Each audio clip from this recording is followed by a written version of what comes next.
Nós agora passamos ao quadro Perguntas e Respostas Bíblicas.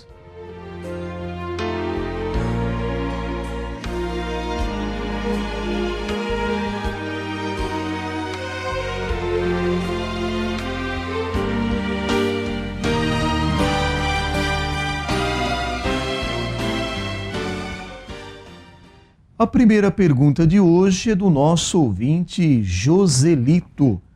O Joselito faz uma pergunta sobre a lei que o Senhor Jesus veio cumprir e não abrogar. Mas o Joselito pergunta, então por que, pastor, que os judeus se colocaram contra o Senhor Jesus, dizendo que ele não cumpria a lei? O senhor pode falar a respeito disto, pastor? Quero dizer ao nosso consulente que a palavra lei, na Bíblia Sagrada, ela tem um sentido que hoje dificilmente há pessoas que chegam à sua correção.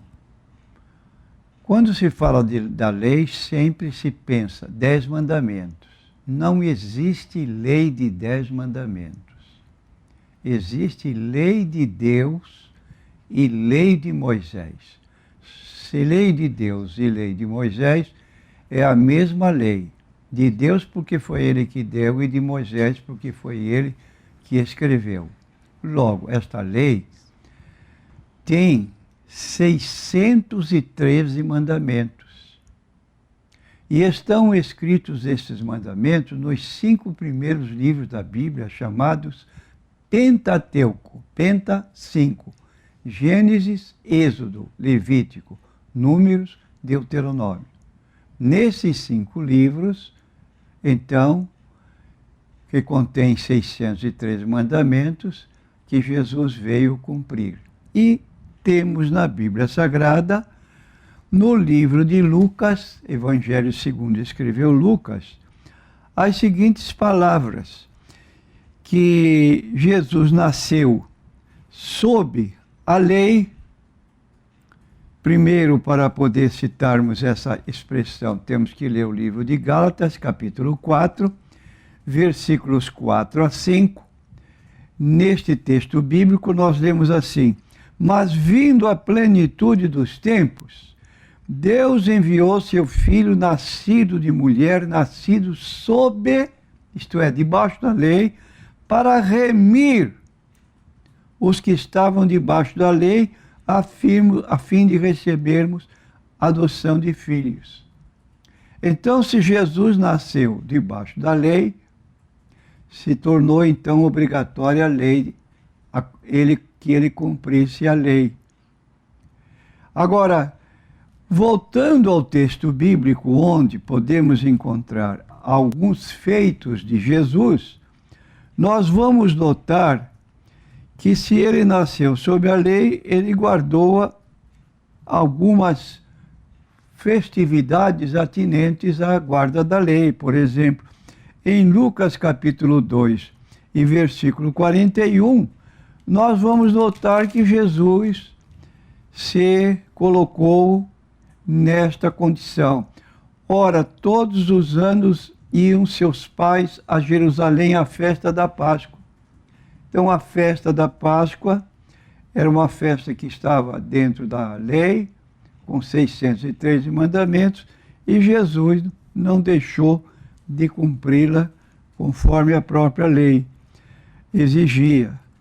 E nós encontramos em seguida, então, no mesmo livro de Lucas, no capítulo 2, o seguinte, que recomendou se apresentar diante do sacerdote aqueles que possuíam lepra e que foram curados por ele, conforme está no livro de Mateus, capítulo 8, e versículo 4. Depois de curados, Jesus podia tê-los despachado, mas disse que havia uma autoridade que se daria o visto, vamos assim dizer, a autoridade de retornar ao convívio humano. E disse-lhe Jesus: olha, não o digas a ninguém, mas vai e mostra-te ao sacerdote e apresenta a oferta que Moisés determinou para lhes servir de testemunho. Então eles tinham que cumprir a lei que existia na ocasião e Jesus ordenou que eles pudessem fazer exatamente isso, cumprindo a lei. Cumpriu também os preceitos morais da lei, como nós lemos em várias partes da Bíblia. Capítulo 8 do livro de João, versículo 29, vamos notar Jesus, aqui diz o texto bíblico: aquele que me enviou está comigo. O Pai que me enviou não tem me deixado só, porque eu lhe faço o que agrada. Então aqui Jesus está dizendo que fazia o que agradava a Deus, o que podia agradar a Deus. E aí está então a situação de ele viver sob o regime da lei que foi instituída, conforme nós já dissemos.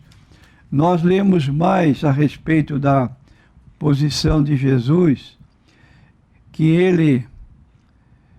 ele não separou lei em lei cerimonial e moral, mas cumpriu exatamente todos os preceitos da lei que estavam atinentes a ele. Agora, nós queremos dizer, por exemplo, em Mateus capítulo 8, versículo 4, que ele disse o seguinte: olha, não o digas a ninguém, mas vai e mostra-te ao sacerdote e apresenta a oferta que Moisés determinou para lhe servir de testemunho. E assim nós temos então no capítulo 5 de Mateus, no chamado Sermão do Monte, Jesus dizendo as seguintes palavras: vendo Jesus a multidão, subiu a um monte e, assentando-se, aproximaram-se dele os seus discípulos e, abrindo a sua boca, os ensinava, dizendo. Então, ele ensinava a multidão que estava sendo ensinada por ele nessa orientação, e nesses ensinos que Jesus dava, ele mandava as pessoas a cumprir determinados preceitos da lei que estavam sendo obedecidas. Ele disse: não passará um tio ou um jota da lei sem que tudo seja cumprido. Então aí ele está dizendo que a dependência, a durabilidade da lei dependia de alguém que a cumprisse. E Jesus veio cumprir, conforme nós acabamos de ler em Gálatas capítulo 4, versículos 4 a 5. Na plenitude dos tempos, Deus enviou seu Filho, nascido de mulher, nascido sob a lei, para remir os que estavam debaixo da lei. A palavra remir significa tirar do domínio de alguém. E Jesus, então, estava tirando as pessoas do domínio da lei de Moisés para trazê-los para a graça do Senhor Jesus Cristo. Então, quando Paulo pregava o Evangelho, no livro de Tito, ele fala do que aconteceu quando veio a plenitude dos tempos. Capítulo 2 e 11 do livro de Tito, até o versículo 14, lemos assim: porque a graça de Deus se há manifestado, trazendo salvação a todos os homens, ensinando-nos que, renunciando à impiedade e às concupiscências mundanas, vivamos neste presente século sóbria, pia e justamente, aguardando a bem-aventurada esperança e o aparecimento da glória do grande Deus e nosso Salvador Jesus Cristo, o qual se deu a si mesmo por nós para nos remir de toda iniquidade, purificando um povo para si, zeloso e de boas obras. De modo que a graça não é um tempo de viver na anarquia, como diz o apóstolo Paulo em Romanos capítulo 6, pecaremos porque não estamos debaixo da lei, mas debaixo da graça? De modo nenhum. Então a lei nos serviu de aio para nos apresentar a Cristo. E o crente, então, vivendo sobre a graça, ele não vai pecar propositadamente, porque a graça ensina, ensinando-nos que, renunciando à impiedade e às concupiscências mundanas, vivamos neste presente século sóbria, justa e piamente. O que significa a palavra pia? A palavra pia é antônimo de ímpio. O que é um ímpio? Um ímpio é um homem pecador, que peca propositadamente, que não faz a vontade de Deus.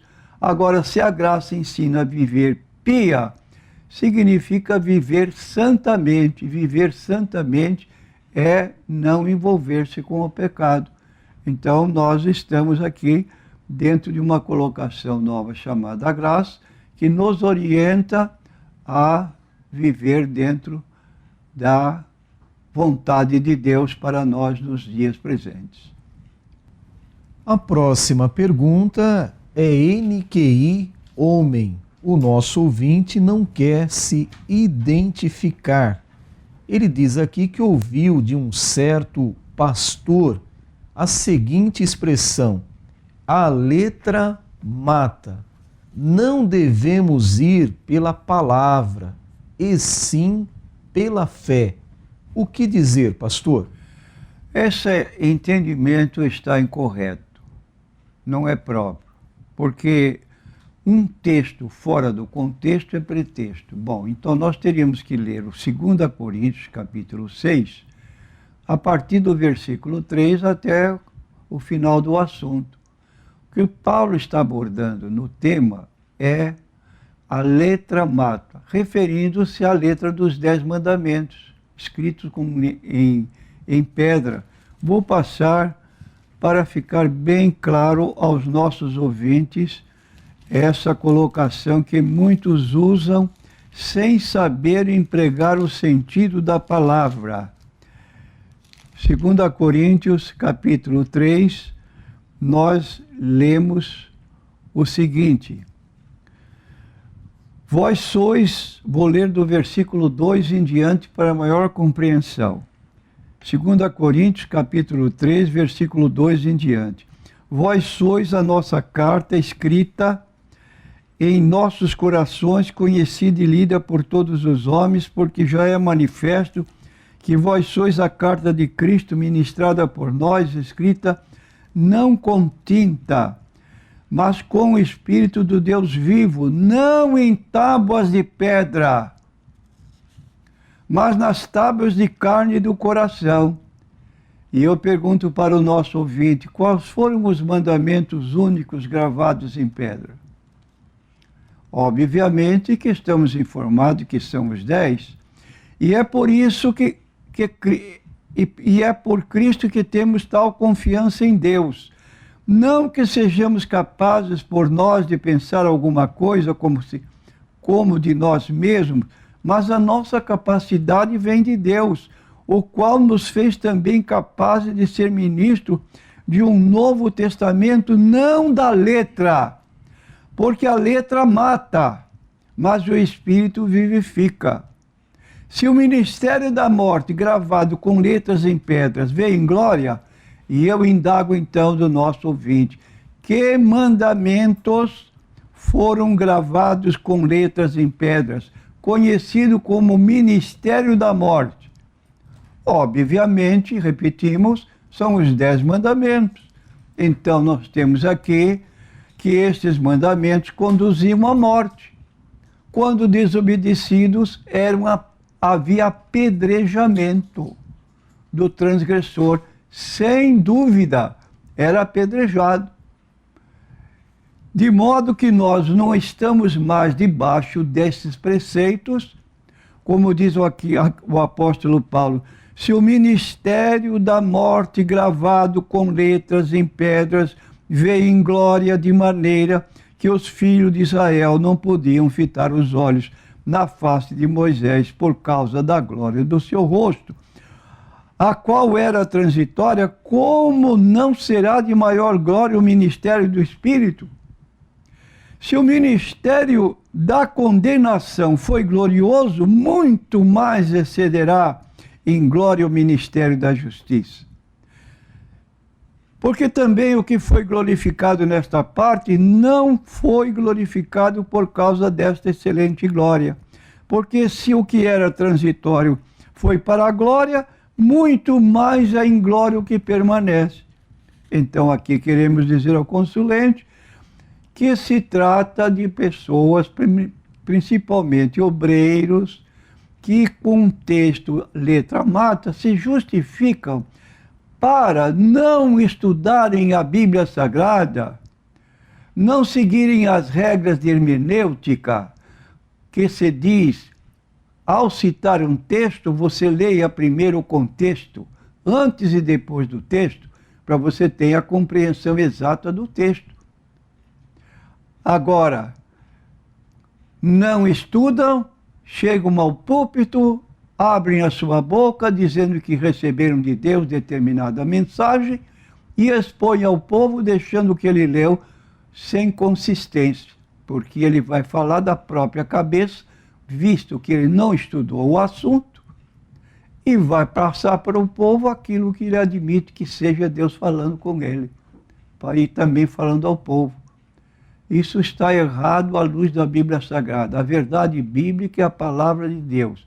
Repetindo o que nós dissemos, toda escritura divinamente inspirada e proveitosa para ensinar, redarguir, corrigir, para que o homem de Deus seja perfeito e perfeitamente habilitado, instruído para toda boa obra.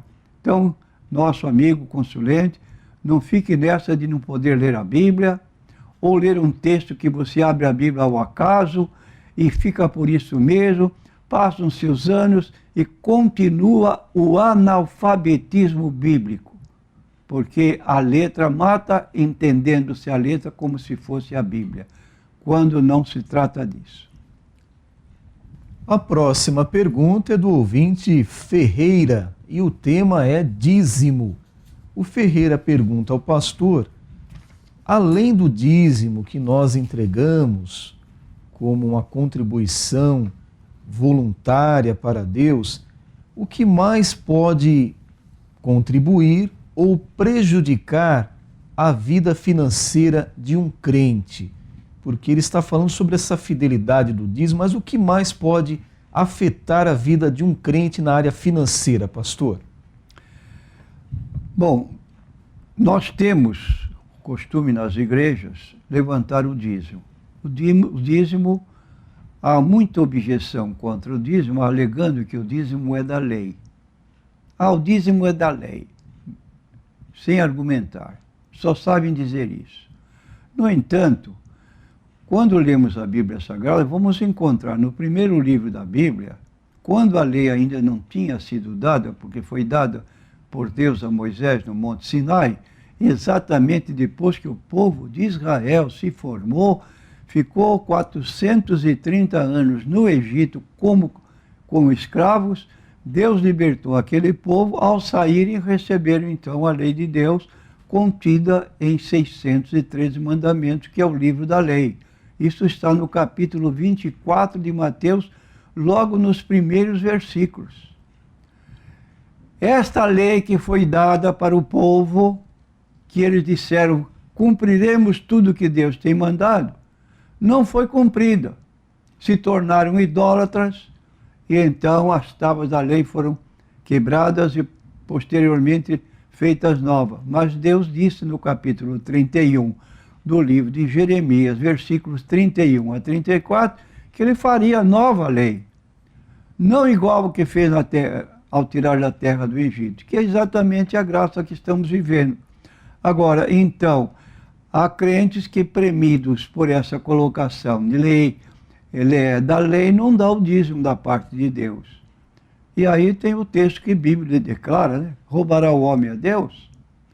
Quer dizer, ficar com a parte que pertence a Deus, você não vai ser abençoado, porque diz o rei Davi, nós damos do que tu nos dás, quer dizer, não é nosso dinheiro, embora ganhemos pelo trabalho nosso, mas precisamos considerar que Deus nos dá saúde, Deus nos dá o emprego, Deus nos dá o conhecimento para podermos ganhar. Logo, são bênçãos que recebemos. E assim, somos gratos a Deus, dando 10% do que nós ganhamos. Agora, fora isso, tem as ofertas que são voluntárias. E em 2 Coríntios, capítulo 9, versículo 7, declara: cada um contribua segundo propôs no seu coração, não com tristeza ou por necessidade, porque Deus ama o que dá com alegria. Agora, é preciso considerar o seguinte: uma família, marido, mulher e crianças. Se em determinada ocasião houver problemas financeiros em que a comida esteja faltando em casa, ou se estamos devendo, tendo alguma dívida que o credor está cobrando, precisamos ter o nosso bom testemunho. Então, pague a sua dívida, mesmo que você não dê naquele mês o dízimo. Posteriormente, quando você estiver em melhor condições, você vai dá-lo. Ou quando está faltando alimento em casa, não deixe suas crianças sofrer fome, porque o dinheiro é reservado para o dízimo. Dá de comer primeiro para as crianças. Em outra ocasião, faça a sua contribuição dizimal. Mas que, como diz Paulo, tudo se faça espontaneamente para as coisas de Deus. A próxima pergunta é do ouvinte Gomes. E ele fala aqui sobre os ensinamentos do Senhor Jesus. Ele fala que o Senhor sempre ensinou com paciência, com muita calma. Talvez o nosso ouvinte tenha em mente aquela imagem ali no monte, onde o Senhor proferiu o seu sermão, ali ensinando calmamente as bem-aventuranças para os discípulos. E ele então fala por que em nossos dias os pastores ensinam com tanto barulho, precisam fazer tanto barulho para ensinar, diferentes do que o Senhor Jesus fazia, na visão aqui do nosso ouvinte Gomes, pastor. Eu quero dizer ao nosso ouvinte Gomes que a gente precisa ter cuidado em fazer juízo do pastor. Porque há pessoas que têm certos gostos e tem outros que têm gosto diferente. Então o pastor não pode satisfazer a todos. Há pessoas da igreja que gostam de mais silêncio, outras gostam de mais barulho. Até um ditado corre por aí: muito barulho, muito poder, pouco barulho, pouco poder, nenhum barulho, nenhum poder. Então são aqueles crentes que gostam de gritar dentro da igreja, etc, etc, e julgam o pastor, se ele for uma pessoa mais comedida, porque você colocar seus lábios junto ao microfone e gritar também, então fica um movimento muito diferente. Para algumas pessoas isso é prazeroso. Hoje Deus falou conosco, mas tem aqueles que são diferentes. Então, aqueles que gostam de ouvir mais com cuidado a palavra de Deus, sem que haja muito barulho, e aí fica uma divisão dentro da igreja julgando o pastor. E o pastor às vezes não sabe mais o que fazer, porque ele não pode satisfazer a vontade de todos com opiniões divergentes. Então, respeite o pastor, está no livro de Hebreus, capítulo 13. Obedecei a vossos pastores, sujeitai-vos a eles, porque eles velam por vossas almas como aqueles que hão de dar conta delas. E leia, então, a Bíblia Sagrada para acompanhar a leitura que o pastor faz, porque há pessoas que não sabem nem localizar o livro que a leitura bíblica vai ser feita à noite. Infelizmente, não sabe localizar um livro, porque não lê Bíblia, não estuda a Bíblia. E nós não podemos também nos deixar passar que certa ocasião Jesus agiu com muita dureza. Jesus viu que no templo pessoas vendiam bois, ovelhas, pombos e os cambiadores assentados, e fez um chicote, um azorrague, e lançou todos fora do templo. Bois, ovelhas, espalhou o dinheiro dos cambiadores, derribou a mesa. Uma colocação imprópria até para o Senhor Jesus Cristo. Mas ele fez movido pelo zelo que ele tinha pela casa de Deus. Como diz aqui, o zelo da tua casa me devorará. De modo que a opinião aqui do Gomes é preciso ser aceita com certa cautela. Opiniões divergentes não é bom dentro da igreja, mas faça-se tudo com decência e com ordem. Capítulo 14 de 1 Coríntios, o último versículo do capítulo, parece-me, é o versículo 20, ele conclui. E ainda diz no meio do capítulo 14, se alguém é profeta espiritual, reconheça que as coisas que eu vos escrevo são mandamentos do Senhor. E precisamos fazer as obras de Deus com cuidado. A próxima pergunta é da ouvinte Ana Maria. Já que estamos falando aqui sobre pregação, forma de pregar do pastor, a ouvinte Ana Maria fala de um certo pastor presidente, diz ela, na sua visão, que ele não ora, ele não conduz a igreja à oração. Ela diz também que ele não estuda a Bíblia, que ele não ensina a palavra, e diz mais, que ele também não pratica o que está escrito. Então ela pede para o pastor falar como é possível um pastor, um obreiro numa condição desta, pastor. Está aí mais uma opinião de um ouvinte que está observando, está expondo a sua opinião, pastor. É interessante a colocação desta nossa consulente, porque para poder saber que o pastor não ora, que não estuda a Bíblia e não obedece às palavras que estão dentro da Bíblia, é preciso ter uma intimidade muito grande, porque, por exemplo, eu estudo a Bíblia em casa, não estudo no púlpito. O púlpito eu vou para falar o que eu estudei, o que meditei, e todo pastor faz isso. Agora, perguntar para minha mulher, sim. Se eu estudo, ela sabe, eu estou lá dentro de casa. E as pessoas, os pastores também estão dentro de casa, seus parentes estão lá com ele para ver as coisas. Então, é preciso ter cuidado com o juízo, porém, vamos admitir que a nossa irmã esteja certa nas suas colocações. O que a Bíblia declara a respeito disso? Se está correta nas suas colocações, a Bíblia é muito enfática em apontar que a condição de um obreiro que está nesse estado aqui descrito pela nossa consulente é um estado crítico, que precisa mudar realmente, porque não pode continuar assim.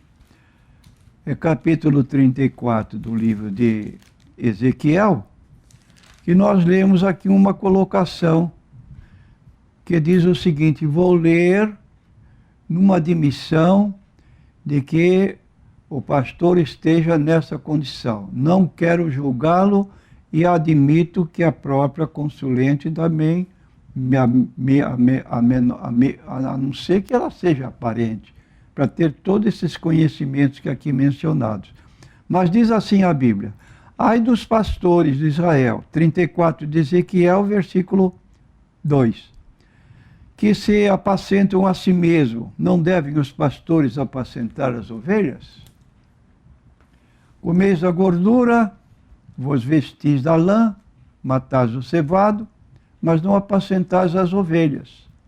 As fracas não fortalecestes, as doentes não curastes, A quebrada não ligastes, a desgarrada não tornastes a trazer, a perdida não buscastes, mas dominais sobre elas com rigor e dureza. Assim se espalharam por não haver pastor e tornaram-se pasto para todas as feras do campo, porquanto se espalharam. As minhas ovelhas andaram desgarradas por todos os montes e por todo o alto outeiro. Sim, as minhas ovelhas andaram espalhadas por toda a face da terra, sem haver quem perguntasse por elas, sem nem quem as buscasse. Está aqui uma situação muito crítica, que é feita por Deus com relação ao povo, aos líderes do povo de Israel. Mas é a nossa palavra, então, com respeito a essa pergunta da nossa ouvinte. Que se o pastor está agindo do jeito que ela está falando, que ele possa acordar e a irmã falar com ele ou um grupo de pessoas para que ele tome conhecimento e possa mudar, se essa é a situação. A próxima pergunta é NQI homem. O nosso ouvinte não quer se identificar. Esse é o significado da sigla NQI. Não quer ou não quis se identificar. Mas o nosso ouvinte falou que assistiu na televisão uma notícia trágica de um jovem que se drogou, chegou em casa e fez mal à sua mãe, a violentou, a matou e depois colocou o corpo numa geladeira, fugiu de casa, mas acabou sendo pego pela polícia. Bom, a pergunta do nosso ouvinte diante dessa notícia trágica é que se esse jovem que fez toda essa maldade, ele se arrependendo, pastor, ele poderá ser salvo? É possível esse jovem ainda ser salvo? Bom, nós temos um versículo na Bíblia que diz assim: onde o pecado abundou, a graça de Deus superabundou. Ora, se a graça de Deus superabunda ao pecado, seja qual for o tipo de pecado, o maior pecado que se possa assim considerar, esse pecado que este moço aqui, com esse filho, praticou, é um pecado inominável. Tudo se podia esperar de um ser humano, mas um ser humano matar a própria mãe, meu Deus, é inigualável. Mas tem solução? A minha resposta é: tem solução. Tem solução.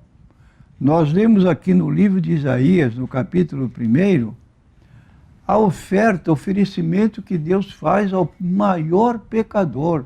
Não é um incentivo a viver pecando, mas é uma oportunidade que Deus nos dá.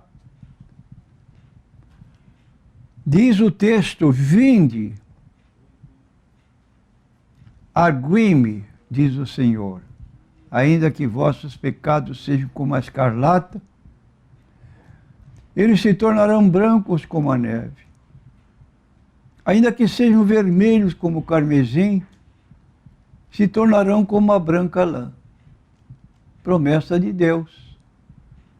Se quiserdes e obedecerdes, comereis o bem desta terra. Mas se fordes rebeldes, se recusardes, sereis devorados à espada, porque a boca do Senhor o diz.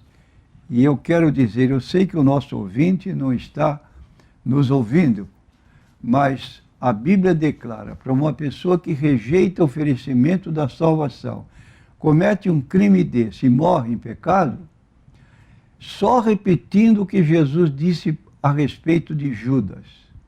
Seria bom que ele não tivesse nascido. Porque nascer e cometer um crime hediondo como este que está sendo mencionado, só tem isso, porque, olha, está escrito também: horrenda coisa cair nas mãos de um Deus vivo. pessoas que brincam com Deus, que zombam do inferno. Inferno, inferno é conto de carochinha. Não pense assim, porque o nosso Deus é um fogo consumidor. Está no livro de Hebreus, capítulo 10, versículo 31. Horrenda coisa cair na mão de um Deus vivo. E lamentamos profundamente ter que transmitir uma doença, aliás, uma situação como essa. A próxima pergunta é do nosso ouvinte José Gonçalves, seguindo aqui agora o roteiro do nosso programa.